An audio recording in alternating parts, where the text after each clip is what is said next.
عليكم السلام ورحمة الله. بسم الله الرحمن الرحيم. الحمد لله رب العالمين،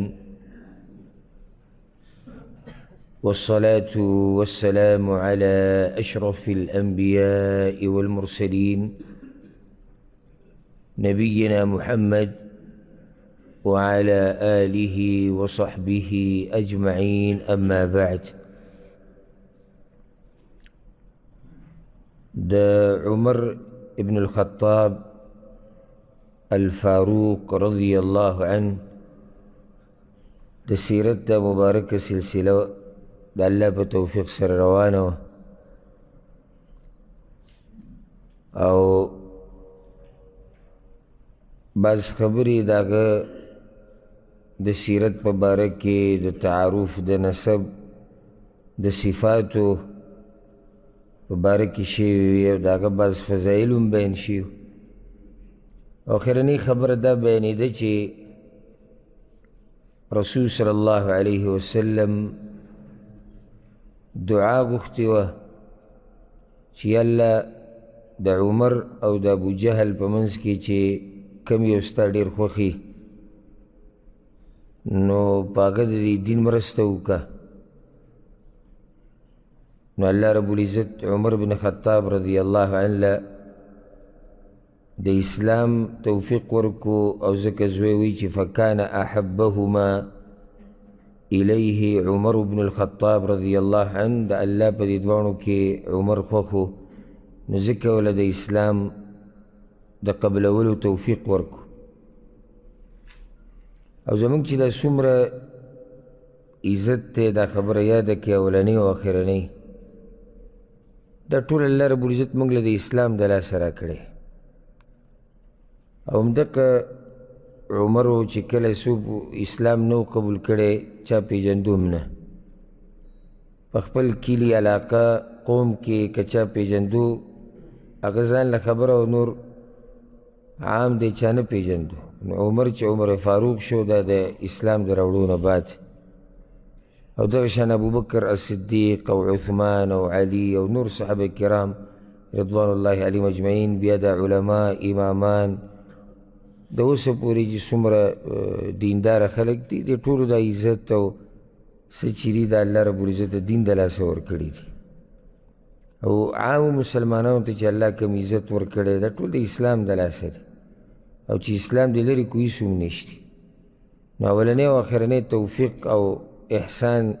د الله ګڼئ، دکې هېڅ کمال زموږ نشته، موږ به څه او کار به زموږ څه. همدغه عمر بن خطاب رضی الله عنه جاهلیت نه مخکې د ده ژوند ته وګوره، بیا د اسلام قبلولو نه بعد د هغه ژوند ته وګوره، دا فرق ټول چې کوم ژوند کې راغلی د اسلام د لاسه راغلی، او د اسلام د لاسه دومره عزتمند شوی دی چې د هغه سره محبت د ایمان نښه ده، او د هغه سره بغض د منافقت نښه ده، دا د اسلام د لاسه. نو اسلام او دینداری انسان عزتمند کوي، عزت ټول هغه په دین کې پروت دی. ولله العزة ولرسوله وللمؤمنین، الله وایي یو هغه عزت دی چې د بېدینو په ټولګي کې، نو هغه جدا خبره دی چې لازم به یو بېدینه او د الله نه لرې کس د هغه چا عزت کوي چې هغه د الله نه لري. خو د عزتمندو د درنو د مؤمنانو دیندارو بندګانو په منځ کې چې عزت چاته میلاویږي د الله په توفیق سره د دین د برکته میلاویږي، او دا نه په پیسو اخیستی کېږي نه په زور کېږي، د عزت خالص د الله له طرف نه ورکړی او د دیندارۍ د لاسه وي. داسې باچایي چې بغیر د زور نه سړي ته میلاویږي، او دغه سکون او عزت او راحت اطمینان چې یو پرې خوند وسکي، نو حیران به شي چې الله رب العزت څه ناشنا عزت او سکون او راحت په دې دین کې اچولی. خو واضحه ده چې دینه خبرېږي هغه سړی چې چا څکلی دا خوند، او چې څوک د دین او دیندارۍ نه لري هغه غریب د دې نه څه خبره دی. نو عمر بن خطاب رضی الله عنه الله رب العزت د اسلام د راوړو توفیق ورکو. او دینه مخکې چې موږ د اسلام د قبلولو واقعه بیان کو، یو عجیبه قصه د مبارک راځي او په صحیح بخاري کې شته. عبدالله بن عمر رضی الله عنهما دا واقعه بیانوي وی: ما سمعت عمر لشيء قط يقول إني لأظنه كذا إلا كان كما يظن. و عمر بن خطاب رضی الله عنه چې به کله ووایي که نه چېرې زما دا ګمان دی چې دا خبره به داسې هغه واقع شان وه.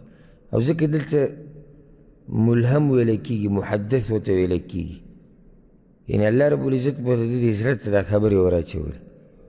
کله داسې چې الله رب العزت د چا زړه ته دا خبرې داسې را اچوي چې سړی ورته حیران شي. او دا چې کوم سړی عالم وي، داعي، هغه هم دې باب کې تجربه شوي. کله نه کله سړی لګیا که نه د الله د دین خبره کوي، एकदम دې زړه ته څه ناشنا خبرې را شي چې هغه مخکې د ده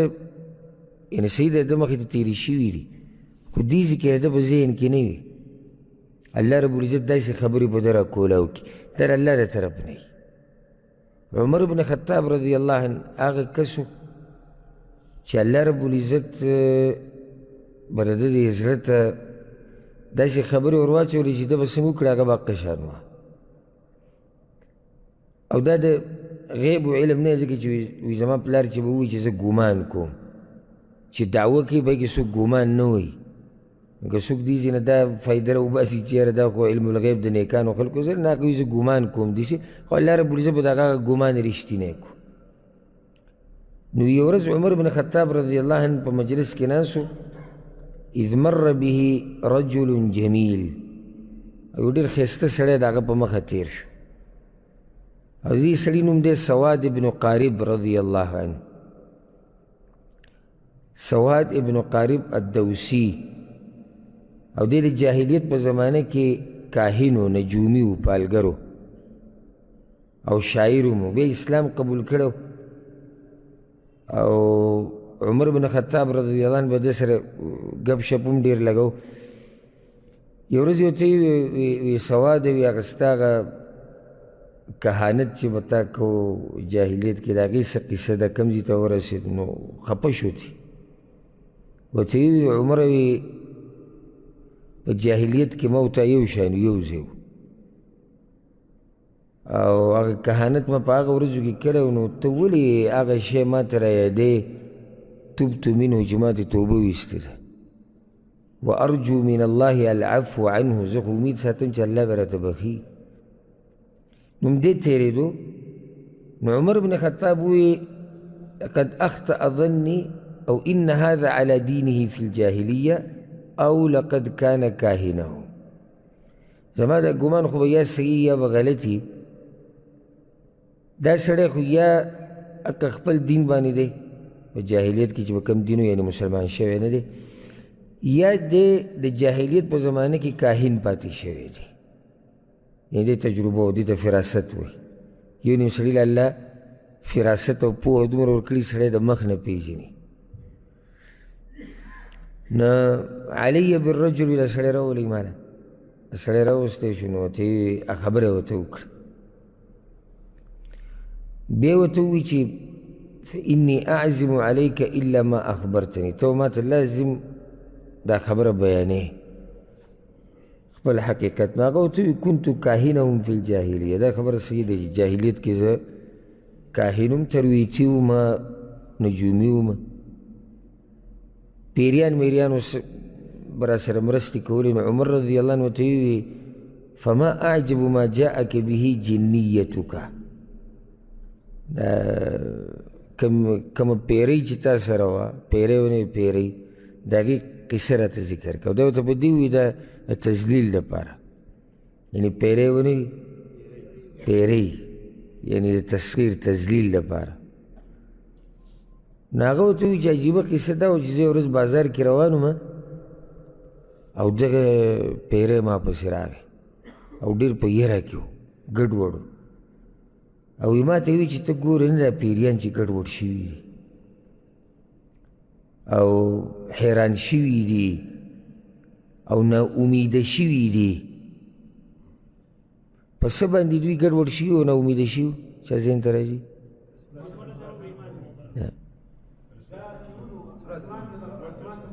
نبوت د رسول صلی الله علیه وسلم او په ستورو باندې د دوی ویشتل چې کله به دوی د اسمان خبرو ته غوږ کېښودو نو په ستوري به ویشتلی کېدو نو ته ګورې نه دې ته ولحوقها بالقلاص واحلاسها او ته ګورې نه ده احلاس ته جمع د حلس ته او دا یو کپړې ته ویلی کېږي چې په دې اوښې واچوي په هغې له پاسه بیا دا کیجاوه کېږي نو یې ګورې نه چې دوی هم دغې پورې ونښتو معنی دا چې پیریانو هم د عربو تابعداري وکړه یعنې اسلام هغوی قبول کړی نو عربو خو به د اوښان اکثر استعمالول او نو پیریانو هم په هغه دین پسې روان شوي دي ډېرو پکې دین هم قبول کړو نو عمر رضی الله عنه دې کس چې دا قصه بیان کړې صدقه رښتیا یې ویلي دي بیا قصه ذکر کړې زه یې ورځ اوده ومه عند آلهتهم د دوی د دې بوتانو په دې خوا کې مشرکانو دې بوتانو سره او دې کې د مفسرینو د محدثینو اختلاف دی چې دا قصه اوس دغه سواد بیانوي چې زه اوده ومه که نه عمر رضی الله عنه بیانوي خو بعضو روایتونو کې داسې راځي چې دا عمر رضی الله عنه په خپله دا قصه بیانوي هغه خپله خبره کوي او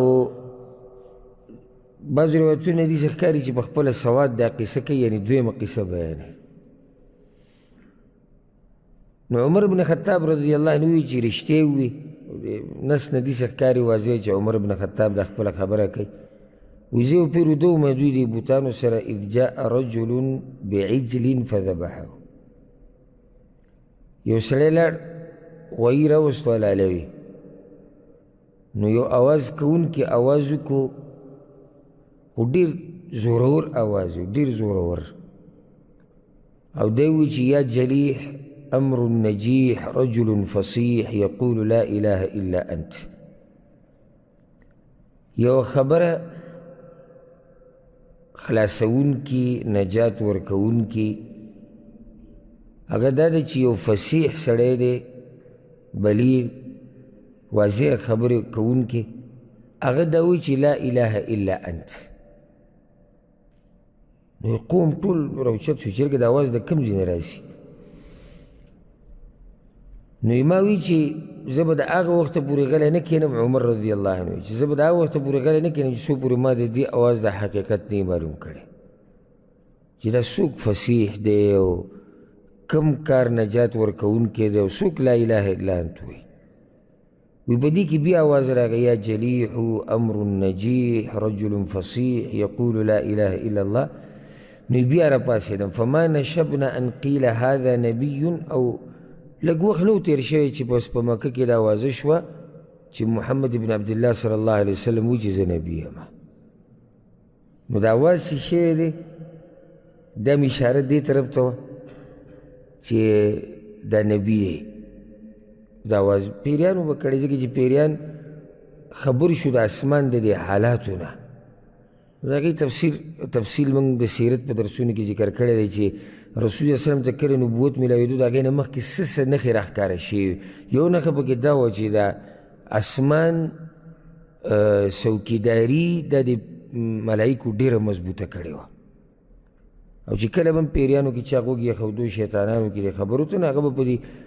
ستوري باندې ویشتې کېدل نو دا اواز وشو عمر بن خطاب د هغې په لټون کې شو الله ورته اسلام توفیق ورکړی دا قصه مې دې دپاره بیان کړ عمر بن خطاب رضی الله عنه د دې اواز په لټون کې شو حقیقت یې معلومه و چې دا څوک دی او د کوم ځای نه اواز راځي او څنګه راځي او دا خبره څه ده لا اله الا انت او په هغې کې ول الله رب العزت توفیق د څه ورکړو د اسلام د راوړو قصه د اسلام د عمر بن خطاب رضی الله عنه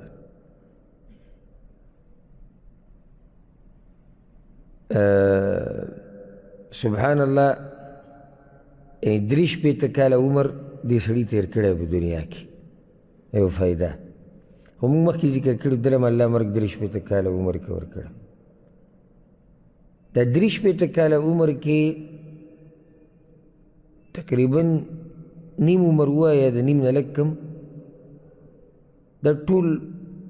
د نکره او مجهول پاتې شوی دی او دا باقي عمر ټول په نور او په رڼا کې تیر کړی دی او الله رب العزت یو نوم یو دبدبه یو رعب یو عزت دله ورکړی دی چې کله د دا کلمه ویلي د اشهد ان لا اله الا الله و اشهد ان محمدا رسول الله د دغه ځینه صحیح عمر پیدا شوی دی او د دغه ځینه بیا د تاریخ هغه بیا لیکلی شوی دی او سم لیکلی شوی دی د دې چې اسلام دشمنانو ته معلوم دی نو بیا مې ته رایاده کړه دا خبره چې اسلام او دینداري دې کې ټول عزت پروت دی ډېر دی دنیا کې مالداران خلک تیر شوي دي که نه چې د عمر په شان پکې شته زه دا نه یم چې د عمر په شان صفات یعنې دا خو به ناممکنه د پیغمبر صلی الله علیه وسلم نه بعد د ابوبکر صدیق نه بعد بیا د عمر بن خطاب په شان سړی په باقي امت کې ناممکنه خو زما مقصد دی تاریخ چې داسې یاد ساتلی داسې مالدار شته باچا یا زورور یا نسب والا یا جیداد والا ذکر هغه په دین د سړي پاتې کېږي د ده مشهوره قصه چې امام ابن اسحاق په سیرت کې راوړې ده او دا یو دوه درې روایت دي په دې کې اگر که کلام او مقال پکې شته خو دا خبره یاده کوي چې په تاریخي روایاتو کې گنجایش د هغه څه شته چې هغه په احکامو کې نه وي یعنی حلال او حرام کې گزاره بالکل نه کېږي لازم به ټنګېدلی سندي مضبوط ګنې خبره مه بیانوه ولې حلال او حرام دي هر چې سیرت دی دې کې کله نه کله معمولي کمزورتیا هغه معاف کېږي بل دا چې یو نیم روایت داسې که سند لږ کمزوری مو خو امت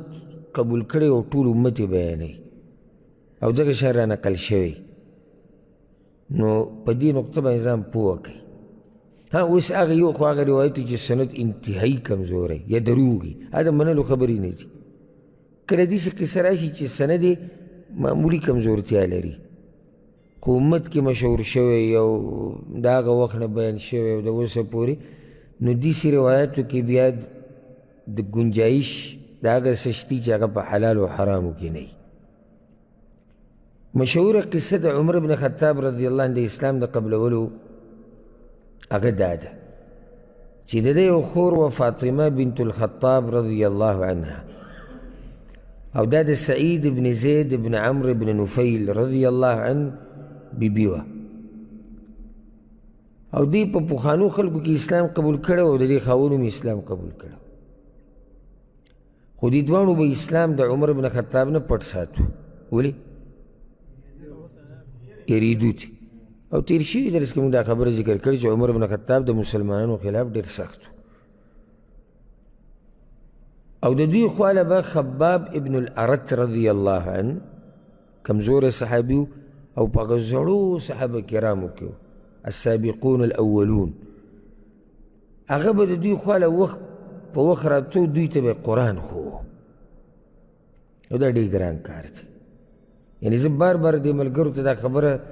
دې دپاره کوم چې دوی محسوسه کړي ګوره په قالین باندې ناسته په ښایسته موسم کې په امن او امان کې او هېڅ قرباني موږ نه ورکوو دا قیسې بیانول او اورېده ډېر اسان کار دی خو سوچ وکړه چې ټوله دنیا دې په مقابله کې یو څو کسانو اسلام قبول کړی دی او په دې کې یو سړی پټ ځي راځي دې خلکو ته دین د الله ښیي دا ډېر ګران کار دی او موږ چې دی موږ په دې دومره څه کې چاته د دین څه نشو ښوی د دین دپاره څه قرباني نشو ورکولی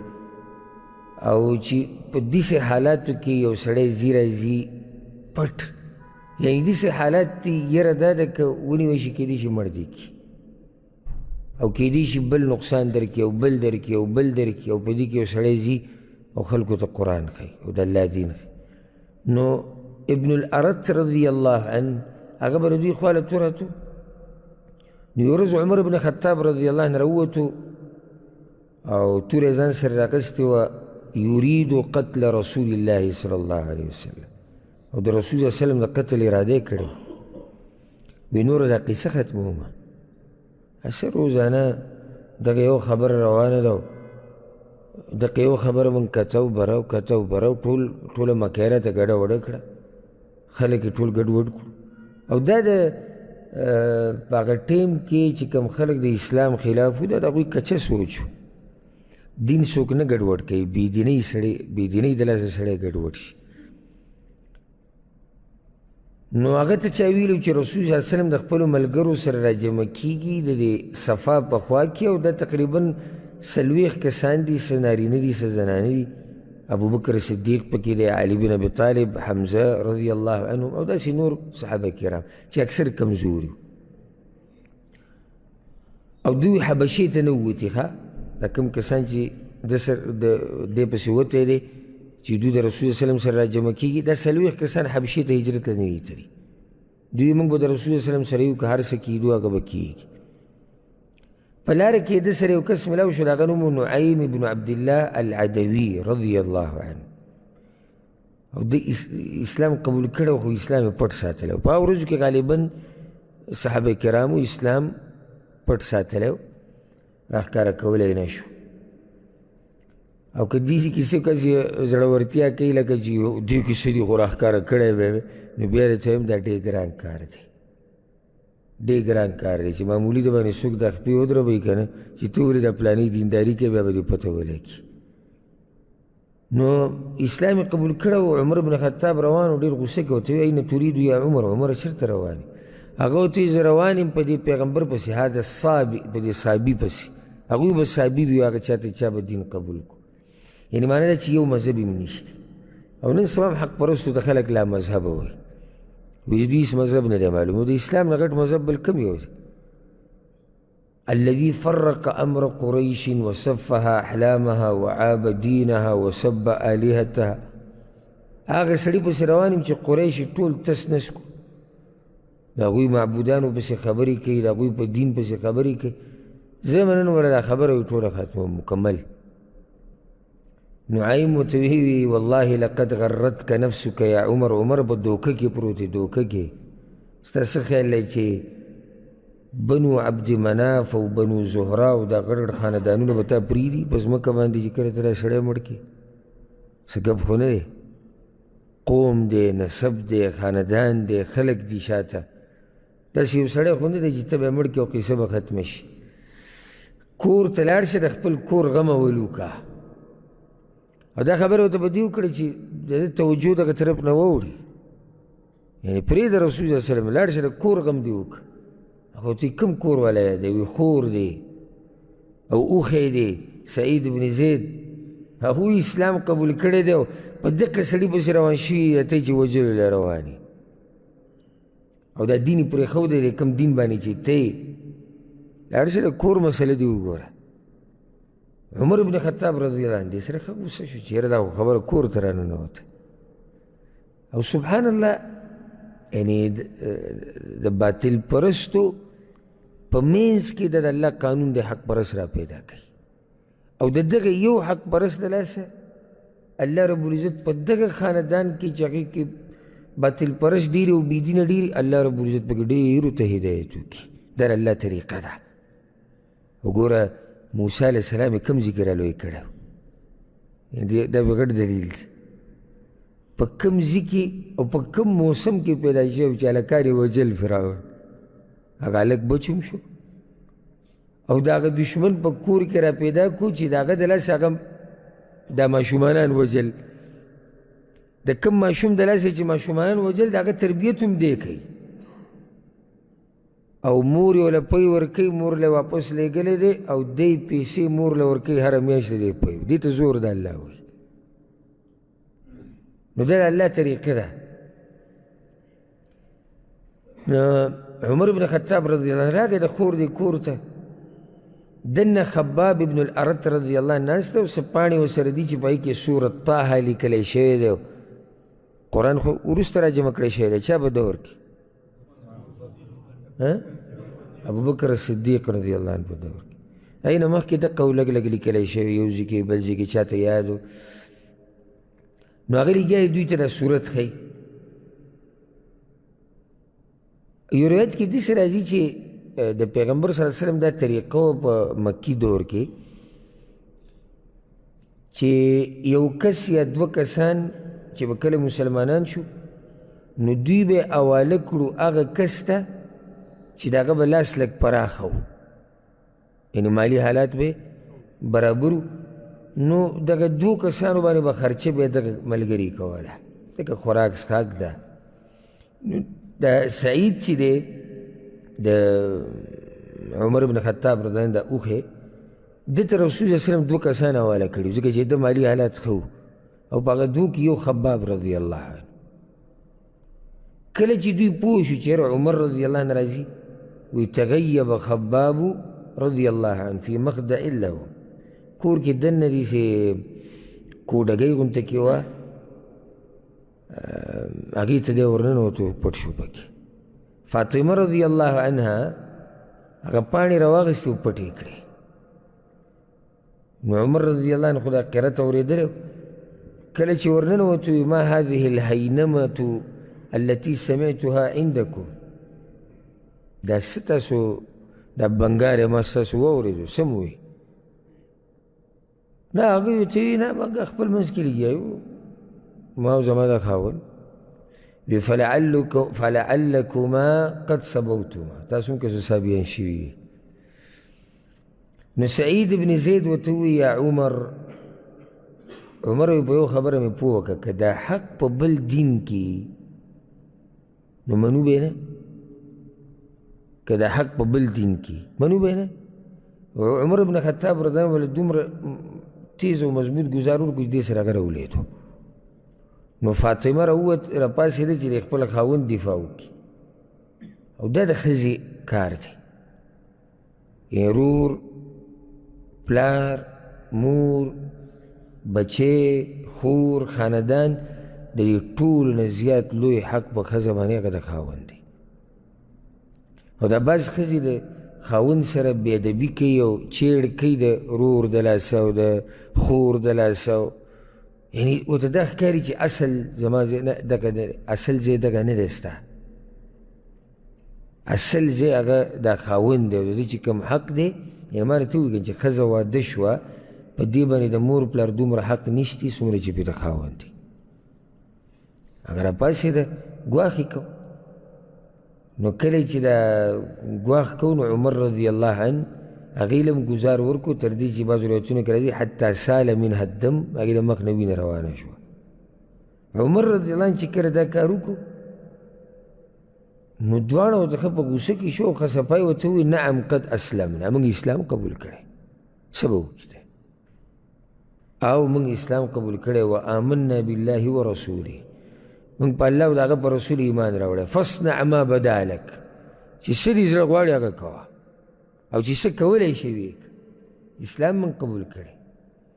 عمر بن خطاب رضی الله عنه خیمانه شو په دې کار باندې چې دا ګزار ما دې خور له ورکو دې وخیره دا نه وه په کار ورعوه معنی دا چې غلی شو او ځان یې کنټرول کو کله سړی یو کار وکړي سړي ته وروسته محسوسېږي چې دا کار زما صحیح نه و بیا یې دې خور ته وایي ته دغه پاڼې ما ته راکړه نو تاسو څه وي چې زه خو هم وګورم چې دا محمد صلی الله علیه وسلم څه راوړي او عمر رضی الله عنه په هغه کسانو کې چې ده به لوستلو هم کولی شو ده به لیکلو هم کولی شو او ما اولني بیان کې کسې ذکر کړي چې دا هغه کس و چې د قوم د صلح خبرې نورې داسې مسلې په هغو کې به دی توراتو د قوم د طرف نه نو ده له لیکلو هم ورتو ده له لوستلو هم ورتو نو دې خورې ورته ویې نه نه پاڼې نه در کوم دله موږ یېرېږو داسې نه چې ته بېادبي وکړې د پاڼو دا دلیل دی په دې باندې چې اسلام بیا د ټولو نه زیات لوی حق په موږ باندې لري هغو ترې نه مه یېرېږئ هېڅ ورته نه وی او په خپلو بوټانو باندې قسم وخوړو چې دا پاڼې به دله زه واپس روغې در کوم خو چې زه صرف یو پیر ولولم چې په دې پاڼو کې دننه څه دي. کله چې هغه دا خبره وکړې د خورې تمه وساتله چې کیدای شي اسلام قبول کړي، څه پته لګي. پاڼې وله ورکړه، خو دی ورته ووایي یا اخي انک نجس علی شرکک، وروره ته پلیت یې د شرک په پلیتۍ باندې. وانه لا یمسها الا المطهرون، او دې له پاک خلک لاس وړلی شي، دې ته زړورتیا وایي او دې ته د اسلام سره محبت وایي. نو ته غسل وکړه، غسل. عمر رضی الله عنه لاړ غسل وکړو چې اوس د پاڼې وګورئ دې کې څه دي. هغې وله صحیفه ورکړه، ده را صحیفه لوستل شروع کړو، په هغې کې لیکلی شوي وو بسم الله الرحمن الرحیم طه ما أنزلنا عليك القرآن لتشقى إلا تذكرة لمن يخشى تنزيلا ممن خلق الأرض والسماوات العلى الرحمن على العرش استوى. اول پیر دا خبری عمر رضی اللہ عنہ وری، سبحان الله دی چې کومې خبرې پسې لټونکي دی چې دا خبرې چا طرف نه راغلي دي، هم دې کې جواب دی تنزیلا ممن خلق الارض والسماوات العلا. رالیږل د دې خبرو د هغه چا طرف نه وي چې ځمکه او اسمانونه یې پیدا کړي دي. دقه جواب د عمر رضی الله عنه د دې سوال دی چې دا وګورم چې د چا طرف نه راغلي. او لګیا او تلاوت یې کوو د صورت کې مخکې روانو تر دې چې دیزې ته راورسېدو چې کله الله د موسی علیه السلام قصه ذکر کوي او موسی علیه السلام کوی تور ته لاړ. اول ته هغه ته آواز وشو چې فخلعنا علیک پیزار وباسه ته په یو پاکه وادۍ کې. نو بیا ورته الله ووایي إنني أنا الله لا إله إلا أنا فاعبدني وأقم الصلاة لذكري. او دا خبره یاده که چې زه الله یم، زما نه علاوه بل څوک د عبادت حقدار نشته. فاعبدني نو زما بندګي کوه او مونځ کوه دې دپاره چې زه درته یاد یم. وی فرق قلبه، دا زړه ډېر نرم شو. او چې تعجب یې وکړو وی ما احسن هذا الکلام، دا څه خوږې خبرې دي واکرم او ډېرې عزتمنې خبرې دي. دا ډېر عزتمن خلک وو، دا قریش ډېر فصیح او بلیغ خلک وو. فرق به یې کولی شو په دروند کار کې، په سپک کې او په سپکه خبره کې او په درنه خبره کې. ځکه چې د ځمکې په دې مخ د دوی د دې قوم په شان اوچت قوم بل نشته چې دا قوم والا نه پوهېږي په درونوالي او په سپکوالي، بیا پې څوک پوهېږي. او یاره دا خبرې خو ډېرې درنې دي. ما ينبغي غوږ ورته کېدی ما ينبغي لمن يقول هذا الكلام ان يعبد معه غيره. څوک د چا چې دا خبرې دي که نه، نه د لایق چې د هغه سره دې په بندګۍ کې څوک شریک کړی شي. دلوني علی محمد، ما ته محمد صلی الله علیه وسلم وښایه کوم ځای کې ده. دا خبره چې ده وکړه خباب رضی الله عنه پټ شوی راووت. ابشر یا عمر وی زه دله زیری در کوم عمر وی الله غوره کړی الله. هغه ته څنګه؟ وی ما د رسول الله وسلم نه اورېدلي دي چې یا الله اسلام له عزت ورکړي، یا په عمر بن خطاب یا په عمرو بن هشام. ابو جهل خپل نوم عمرو بن هشام. فالله الله یا عمر، الله درته رایادوم یا عمره. عمر ورته فدلني یا خباب علی محمد حتى آتیه فاسلم. هغه سړی راته وښایه چې اوس اسلام قبول کړه. خباب ورته ویي هغه په دار ارقم کې دی، دا د دې صفا سره خوا کې، صفا مروه د صفا سره خوا کې دغه ځای کې یو کور چې په دار ارقم باندې مشهور و. هلته به دا صحابه کرام را جمع کېدو پټ، او رسول الله وسلم به ورته دین ښو. نو عمر بن خطاب دا خپله توره واخېسته ځان سره، او چې الله رب العزت کله، ځکه حدیث کې راځي دا زړونه ټول د الله په دوو ګوتو کې دي. ګوره ښه، یعنې چې الله کله زړه راړی د چا هغه داسې راړی. توره خپله ځان سره راواخېسته، ووتو. عربو چې به کله توره اکثر راواغسته په خپله علاقه کې دننه به ګرځېدو توره به ورسره وه نو هغې نه پته لګېده چې سړي اراده ښه نه ده اسلحه د خپلو خلکو په منځ کې ګرځول یعنې بعض صفت کې د پښتنو پښتن به منې بګر د ټوپک نه وي ګرځي نه دا وله ته صفت نه کوې عیب وله بیانې ته داسې وایې خلکو ته دنیا ته چې پښتانه دومره بد امنه دي او دومره جاخي دي چې دوی بغیر د ټوپک نه ګرځېدی نه شي هغه توره خو هغه ځان سره راګسته او توره یې راواغستله چې دار ارقم ته ورسېدو دا دروازه یې وټکوله نو بعضو ملګرو راپاسېدو فنظر یو کس راپاسېدو صحابه کرامو کې فنظر من خلل الباب دروازه کې چې کوم چوه نو په هغې کې وکتو عمر دی ورسره توره ده د عمر راتله سوالیه نشان دی بیا ورسره توره ده لازم دلته تپوس پکار دی تحقیق پکار دی ولې بارک الله فیک ورفع الله قدرک دا سوچ مه کوئ چې دې صحابي سره خپل غم دی دننه یو سړی ناست دی چې هغه ته ویلی کېږي رسول الله صلی الله علیه وسلم غم به لازم کړي راغی په رسول صلی وسلم پسې یو ډېر ګډوډ و یا رسول الله هذا عمر بن الخطاب متوشحا السيف عمر دی اوس یې توره ده ټول ملګري غم کې شو نو حمزه رضی الله عنه حمزه رضی الله عنه په هغه صحابه کرامو کې دا ډېر زړور سړی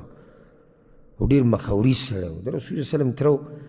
او د اسلام د هغه نه مخکې قبول کړی د عمر نه او د ده سیرت به م انشاءالله به خپل ځای کې راشي تفصیلا نو حمزه رضی الله عنه ما لکم څه چل دی هغوی عمر بن خطاب دی وی افتحوا له الباب ور ورته کولاو کوي که عمر هم دی که خیر اراده یي یو خو موږ به ورسره مرسته وکړو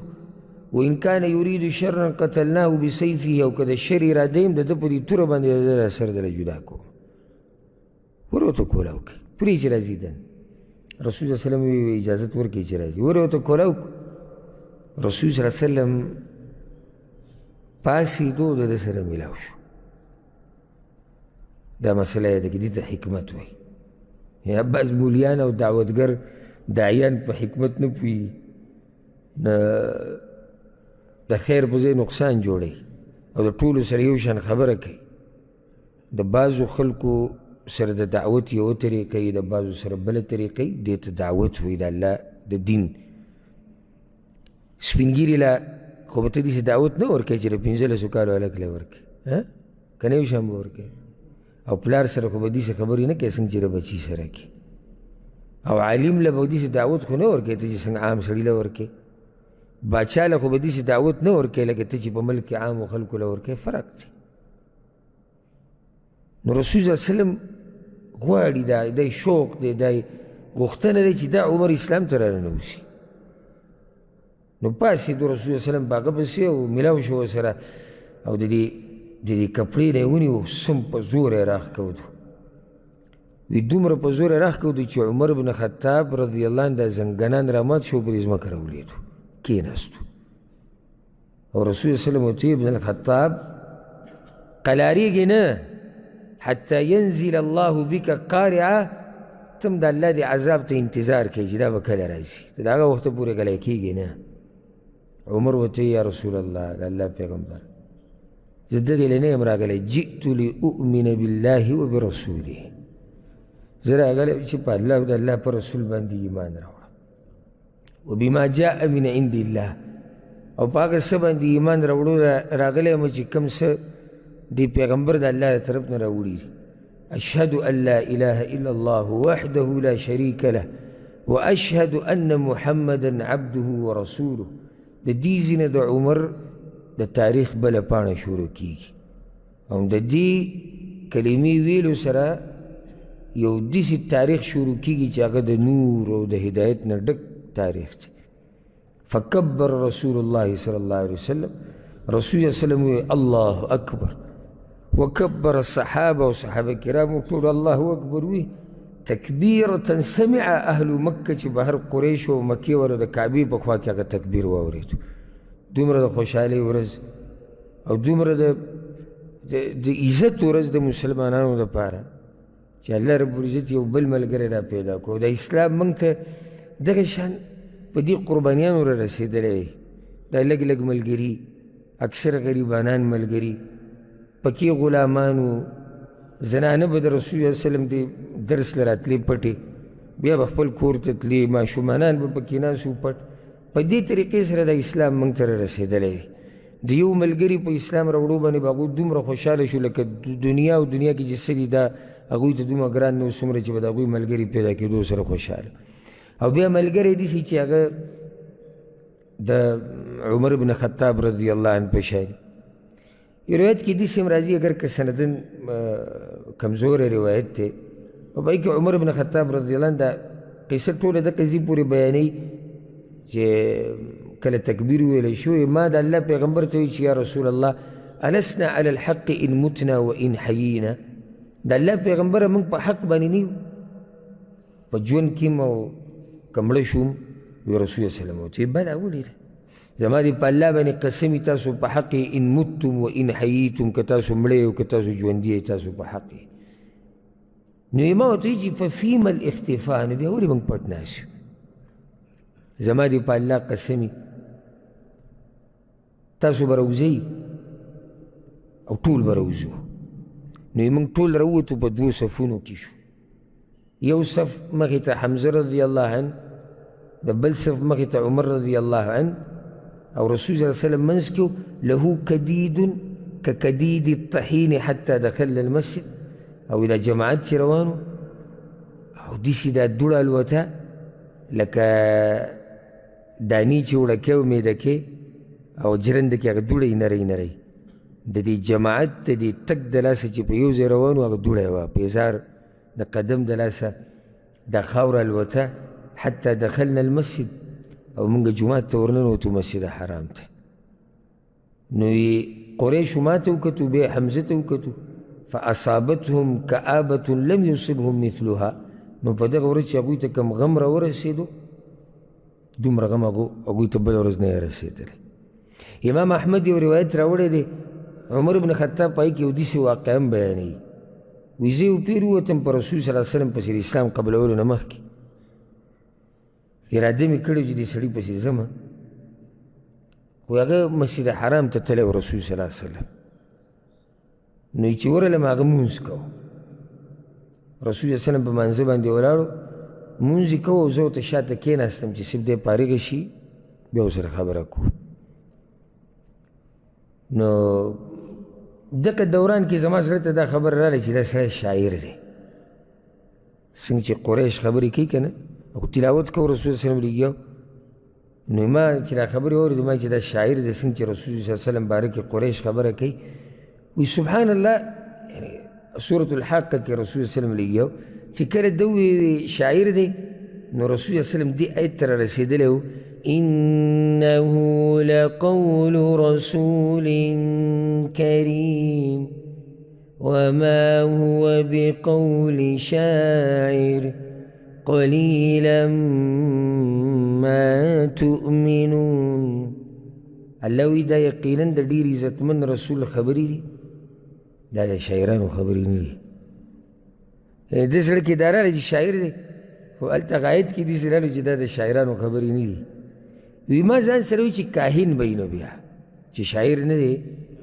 بیا کاهن دی نو رسول الله وسلم په دغې پسې دا وی ولا بقول کاهن قلیلا ما تذکرون الله وی دا د کاهنانو خبرې هم نه دي نو بیا سوال دا د چا خبرې دي وی پیغمبر صلی الله علیه وسلم په دې پسې ووی تنزیل من رب العالمین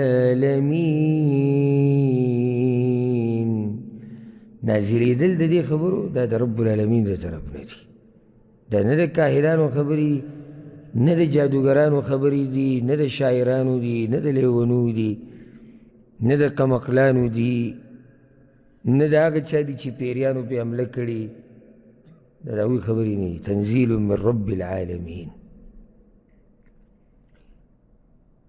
الى آخر السورة سورة آخرة پوری تلاوت کوي فوقع الاسلام في قلبي كل موقع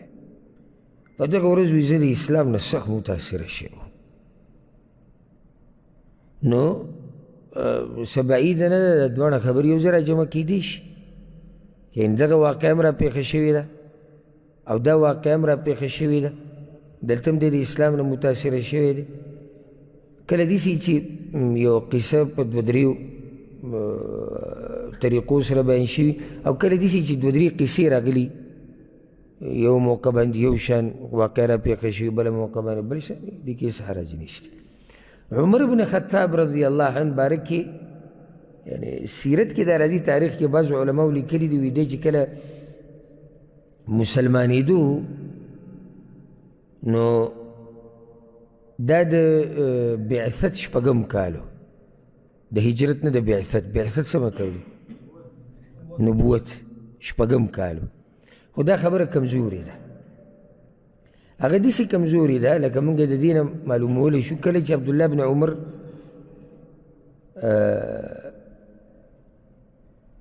کله چې عمر بن خطاب اسلام قبول کړو نو د عبدالله بن عمر شپږ کاله و. اوس حساب لګوئ ګوره، عمر بن خطاب چې اسلام قبول کو نو د زوی عمر یې څو دی؟ شپږ کاله. د احد غزاله چې کله رسول الله وسلم تو نو عبدالله بن عمر یې واپس کړی، ولې؟ وړوکی ده او په هغه ورځ د هغه عمر 14 کاله و. اوس ګوره اندازه لګوئ ښه، 14 کاله او غزوه احد د هجرت په 3 کال واقع شوې ده. 3 کال صحیح شو که نه؟ 3 کاله به تې دا لرکو 11 شو که نه، او شپږ کاله د هغه عمر چې اسلام قبول کړی 15 پاتې شو. تاسو پوهېږئ چې ما سره ورسېده به دې خبره که نه؟ نو د اسلام عمر رضی الله عنه اسلام چې دی هغه د هجرت نه تقریبا 4-5 کاله مخکې دی، 4-5 کاله مخکې، یعنی د بعثت 9 کالو. ځکه چې داسې حساب یې لګوي نو بیا دا نتیجه راوځي. د بعثت 6 کال نه، د بعثت 9 کالو، والله اعلم. او عمر بن خطاب رضی الله عنه چې کله اسلام قبلو نو د 6 کاله عمر و. دا د لیکلو خبره ده که نه؟ نو ویش او شپږ ګوره ما تاسو ته دا وویل لکه اوس ما لږ ساعت مخکې دا وویل چې د بعثت نه 9 یا 9 کالو یا 8 کالو. اوس به یو سړی وي چې نه راشي شمار کړه چې دا 8 کله 8 ته راوړي، 9 ته راوړي، هېڅ خبره نه. 6 هېڅ خبره نه. بعض علما د 6 کال آخري حصه ذکر کوي 20 کاله عمر و، کله وي 6. او د دې وضاحت داسې دی چې یو ماشوم 14 کاله عمر پوره شي 14 کې روان، نو بعض وایي د ده 14 کاله عمر دی ځکه چې 14 ته اورېدلی، بعض وایي نه 14 کاله عمر یې دی. ولې؟ 14 یې پوره کړي دي، لا 14 کې دی، اوس پې ورسېدي که نه؟ که نه نور وضاحت یې وکړو. نو 6 یا 20 دې خبرو کې دومره تدقیق څوک نه کوي. 20 به هغه چا ویلي کېدای شي چې هغه له 20 پوره کړی نه، 6 به هغه چا ویلي چې 6 یې پوره کړي دي،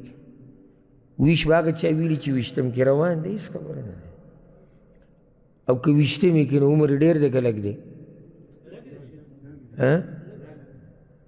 موږ داسې هم نشو ویلی چې 6 کې دومره فرق دی چې 6 کې ځوان و سور، 20 کې بوډا شو.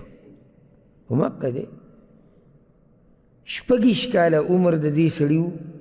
سړی وته دی چې کله اسلام قبول کړو. او سوچ وکړئ ما چې تاسو ته واقعه بیان کړه که نه چې ده توره راغستې او په دروازه کې ولاړو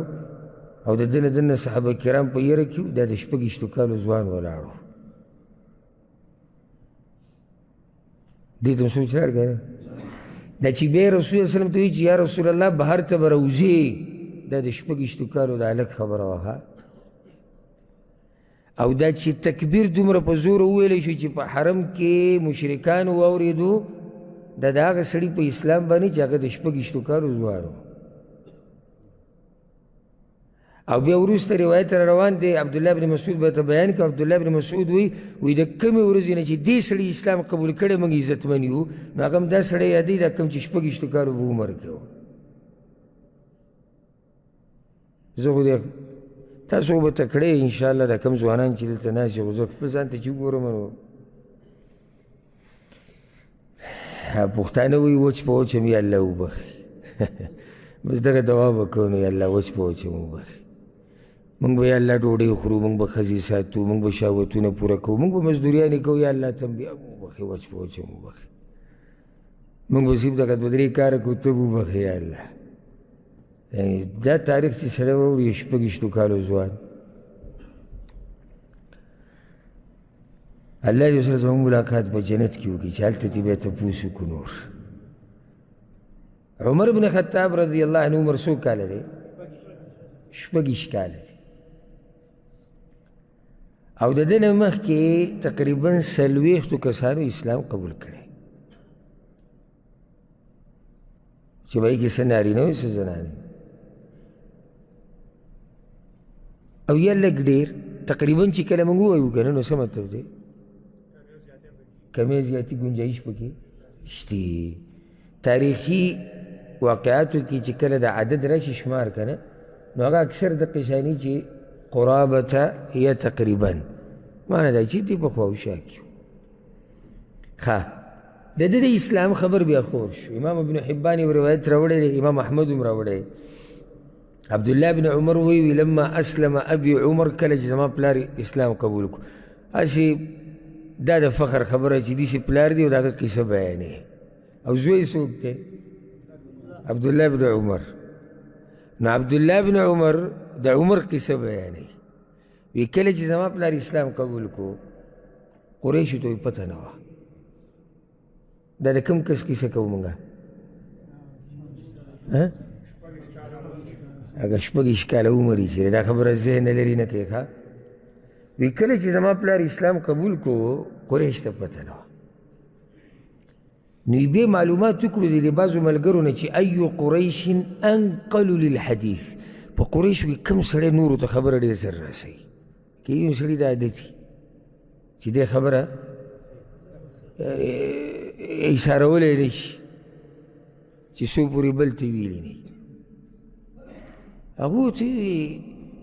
جمیل ابن معمر الجماحي دې خبر رسوي او جمیل ابن معمر الجماحي دته چې بچا څه خبر وکړه ده به رسوله او دې ګورې د فتح مکې په کال باندې مسلمان شوی او عمر ډېر زیات و په هغه وخت کې او د رسول صلی وسلم سره د حنین په غزا کې هم شریک شوی او بیا د عمر بن خطاب رضی الله عنه په خلافت کې مړ شوی دی او سخت پسې عمر بن خطاب غمجنه شوی ځکه دلته ورسره د عمر بن خطاب قصه ده او نورې قصې هم دي هیله بیا په بل ځای کې بله موقع باندې بیان کړو نو عمر بن خطاب په ده پسې ورغی په دې جمیل پسې نو دا زوی وی زه پسې هم شاته روان شوم انظر ما یفعل ګورم چې دا پلار مې څه کوي وانا غلام اعقل کل ما رأیت او زه ماشوم خو په هره خبره پوهېدم د شپږویشتو کالو د هلک د ځوان زوی دی چې هغه په هره خبره پوهېږي زه دا بعض خبرې تاسو ته ډېر په زیر زبر سره بیانوم چې تاسو ته عبرت والی د شپږویشتو کالو د ځوان زوی دی چې هغه په هر څه پوهېږي ولې پلار یې په هر څه پوهېږي او چې سړی د بچو سره ناست یو ډکوسلي ولي او کمقلې خبرې او ها ها هو هو هو او فلمونه او سندرې او د ده نه به څه زده کوي بچي خیر وایي زه ده پسې روان وم نو عمر بن خطاب ورغی پسې جمیل سره ملاو شو نو جمیل ته وایي چې یا جمیل اما علمت تا ته پته نشته وایي د څه انی قد اسلمت ما اسلام قبول کړی ودخلت في دين محمد صلى الله عليه وسلم د رسول الله وسلم په دین کې ورننوته دا د شپږویشتو کالو دا ځوان غواړي چې دا خبرې چا ته ورسي دې مشرانو ته ورسي فوالله ما راجعه حتى قام يجر رداءه ولا خبره ختمه شوې نه و سړي خپل څادر راواغېست او منډې یې کړې او دا خبر دیم حساس یو خبر دام یاده کړي لکه سید جمیل کې د یو ځای خبره ډایرکټ قریشو مشرانو ته رسوي خو دا خبره حساس ته د یقیني د رسولو ده که نه وړه خبره ده غټه خبره او چې دا نه رسې مشرانو ته نقصان به کي یو څه به رسې چې ستا د قوم استازی مسلمان شو چې خبره به یې د جوړې او د روغې او اوړه راوړه او لیکل او لوستل به یې کول او مشهور ځوان د قوم مسلمانېږي دا وړه خبره خو نه ده او سړي منډه کړه او عمر بن خطاب پسې هم شاته راوړه او د جومات دې دروازې ته چې راورسېدو په چغې ووایي یا معشر قریش ای د قریش ټولګیه هغه هر یو خپل خپل ټولګی به و د دې کعبې خوا کې به ناست وو د خپل خپل خاندانونو والا مشران به اکثر ځکه ځای کې ناست وو هغو ټولو ته توجه کړه وی الا ان عمر بن الخطاب رضی الله عنه قد صبا یاده کې عمر بن خطاب صابي شوی دی نوې خبره دا دی عمر بن خطاب خو یو دا خبر دوی ته رسو عمر بن خطاب په خپله ملته تللی نو چې ده څنګه دا خبره وکړه نو هغه پسې شاته ووایي کذبه دروغ وایي ولکني قد اسلمت زه مسلمان شوی یم زه صابي شوی نه یم دا خبره جمیل غلطه وکړه ځکه چې جمیل ته هغه داسې نه ویلي چې زه صابي شوی یم څه یې ورته ویلو زه مسلمان شوی او بیا وی اشهد ان لا اله الا الله وان محمدا عبده ورسوله مهر چې د جمیل په خبره کې شک نشته فثاروا علیه ټول پسې په شریکه راپاڅېدو او ټولو بې ګزارونه وکړو فما برح يقاتلهم ويقاتلونه حتى قامت الشمس على رؤوسهم نو وی دی لګیا دی د هغوی سره ګزار دی کوي ګزارونه هغو کوي ګزار دی کوي ګزارونه هغو کوي چې دا نور بلکل د اسمان دې منځ ته ورسېدو ونال منه الاعیاء فقعد او دومره ستړی شو او دومره زخمي شو چې نور کېناستو بیا د ګزار نه و دوی دقه شان لګیا و په دې کې یو مشر سړی د قریش د خاندان را روان و یو ښکلي چوغه یې اچولې وه ودرېدو وی څه چل دی هغه ورته صبع عمر بن الخطاب عمر بن الخطاب صحابي شوی دی هغه ورته فمه نو څه غواړئ تاسو څه غواړئ رجل اختار لنفسه امرا فماذا تريدون یو سړي ځان له دین غوره کړی تاسو ترې څه غواړئ اتريدون بني عدي بن كعب يسلمون لكم صاحبهم هذا هكذا اساس تاسو څه خیال دی چې بنو عدي خاندان به تاسو داسې پرېږدي تاسو له کس دومره وو او دومره مو له زخمي کو او ځکه موږ بار بار دا وایو دا فایده ده دې کې د چا د قوم سپکاوی نه دی د مضبوط قوم دا فایده د مضبوط خیل د مضبوط نسب فایده دی څه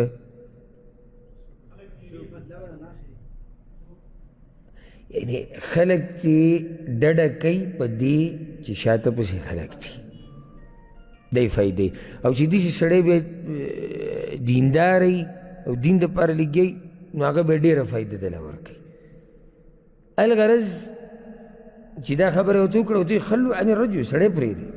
ګډوډو سره شوي نو هغوی پرېښود عبدالله بن عمر وی د هجرت نه بعد مدینې ته چې هجرت وشو ما پلار ته وی چې هغه سړی څوک و هغه سپین ږیری ما نه و پېژندلی هغه ستاسو سره چې دا واقعه راغلې وه زه هم هلته وي هلته زوی ویلي وي زه پسې روان وم شاته او زه پوهېدم وی هغه راته وی چې دا و العاص ابن وائل السهمي العاص ابن وائل السهمي او دا مخوري سړی و په قریشو کې او ښه عزتمند سړی و قریشو بیا څه چل وکړو دې په بدل کې یعنې چې کله خبر شو چې عمر بن خطاب مسلمان شوی دی د دې نه بعد دوی په ده پسې کور ته ورلو کور ته پسې ورلو او اراده د قتل کړی وه چې وجني امام بخاري دا روایت راوړی د عبدالله بن عمر نه او د اکثر واقعي د عمر بن خطاب څوک بیانوي عبدالله بن عمر هغه وایي چې زما پلار په کور کې و خائفا د یرې په حالاتو کې و طبیعت دی انسان فطرت هسې نه چې ته راتاسې برید ته وایې راته وایې چې یاره د څه شي یاره یو ټول قوم قبیله دی په مقابل کې ده لازم به سړي سره سوچي نو زما پلار کور کې و یره کې و چې یعنې څه کول غواړي څه کول نه غواړي چې خبره وړه خبره خو نه ګټه خبره د اسلام دفاع د اسلام حفاظت د دې خلکو سره ګوره دا غم نشته چې زما به څه کېږي اذ جاءه العاص بن وائل السهمي دکه عاص بن وائل السهمي راغی د سپین ږیری کور ته پسې راغی او د ده کنیت ابو عمرو او دی وی عبدالله بن عمر وی هم حلفاؤنا فی الجاهلیه د جاهلیت په دور کې د بنو عدي خاندان او د بنو سهم خاندان د یو بل سره ملګرتیا وه عهد یې کړی د یو بل سره د ملګرتیا هغه زمانه کې به داسې وه موږ سیرت کې دا خبره ذکر کړې نو وی چې راغی کور ته دننه نو عمر ورته وی ما بالک څه چل دی وی زعم قومک نه دی عمر ته وی څه چل دی نو عمر ورته وی ستا د قوم غواړي چې ما مړ کړي اراده یې دا ده چې ما مړ کړي نو ده ورته ووایي د العاص بن وائل وی لا سبیل الیک تا ته سره رسېدی نه شي هېڅ ته ته هم نشي ویلی نو د عاص بهر ته ووتو او دا خلک را روان دي د عمر بن خطاب د کور ته نو دوی تپوس وکړه اين تريدون چېرته ځئ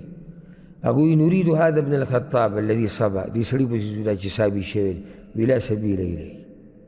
تللی نه شي دله ما امن و امان ورکړی دی او دا د عربو په وخت کې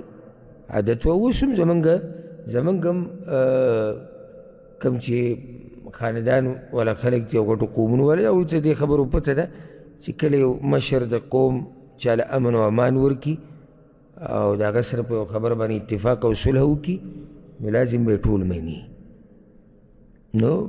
عاص مخوري سړی دی هغه وایي ما ولا امن و امان ورکړی ده ته به څوک څه نشي ویلی فکر الناس نو خلک ټول واپس شو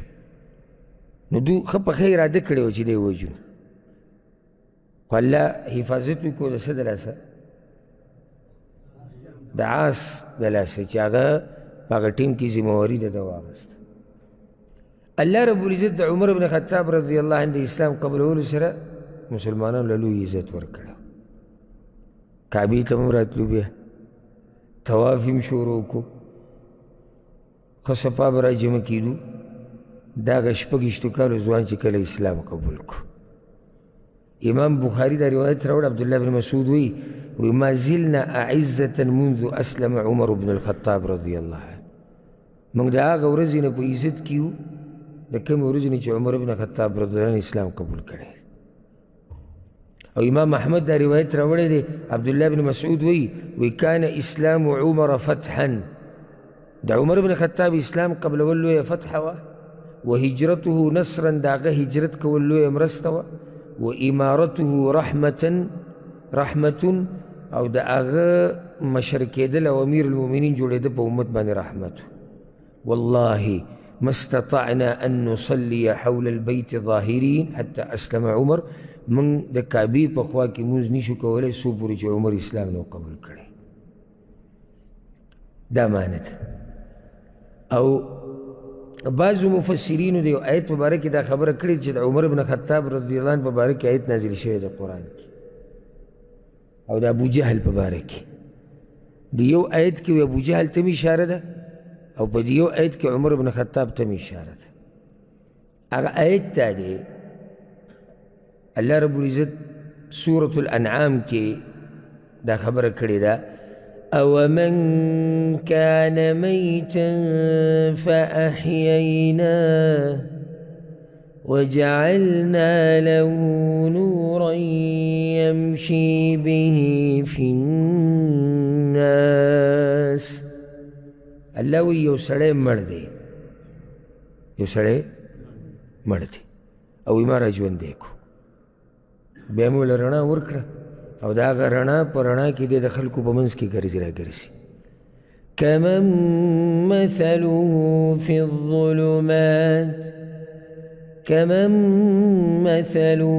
في الظلمات ليس بخارج منها آیا دی په شان د هغه چا کیدی شي چې هغه په تیارو کې پروت دی او راوتونکی ترې نه دی؟ کیدی شي دا چې الله یې تذکره کوي. بعض مفسرینو قول مطابق دا چې الله یې یادوي چې دا چې مړو او را ژوندی کړو او رڼا یې ورله ورکړه، دا عمر بن خطاب رضی الله عنه. او دا چې په تیارو کې پاتې شو دا ابوجهل. نو د شپږویشتو کالو د ځوان تذکره قرآن کې راغلی ده، عمر ابن الخطاب رضی الله عنه. هغه سړی چې د هغه د نوم سړی واوري سړي له خوند ورکوي، مزه کوي چې د نوم واوري. او سبحان الله د ابوبکر صدیق او عمر بن خطاب او بس داسې نور صحابه کرام د دوی دا نوم چې سړی واوري که نه که خاورو ډېري لاندې پراته دي ګورې، خو چې دا نوم یې سړی واوري که نه څه د پاسه 1400 کاله بعد هم سړی یو قسم عزت محسوس کړي. نو عبدالله بن مسعود داسې نه دي ویلي وي موږ د کعبې په خوا کې مونځ نشو کولی چې څو پورې دې ځوان اسلام نه قبول کړی. اوس هم چې د نوم سړی واوري سړی عزت محسوسوي. اوس هم چې د دې خلکو سیرت سړی واوري سړی عزت محسوسوي. زموږ مشران دا دي، د دوی په نقش قدم تک پکار دی، اسلام دپاره قرباني پکار ده. اوس په لاره چې د منزل راتلو ما احمد شاه سره خبره کوله، ما یې پته نیشي چې الله ته به کوم مخ مخامخ کیږو. زموږ د دیندارۍ ته وګوره او زموږ د دنیا ته وګوره. په ګینټو ګینټو دنیا کوو، په ګینټو ګینټو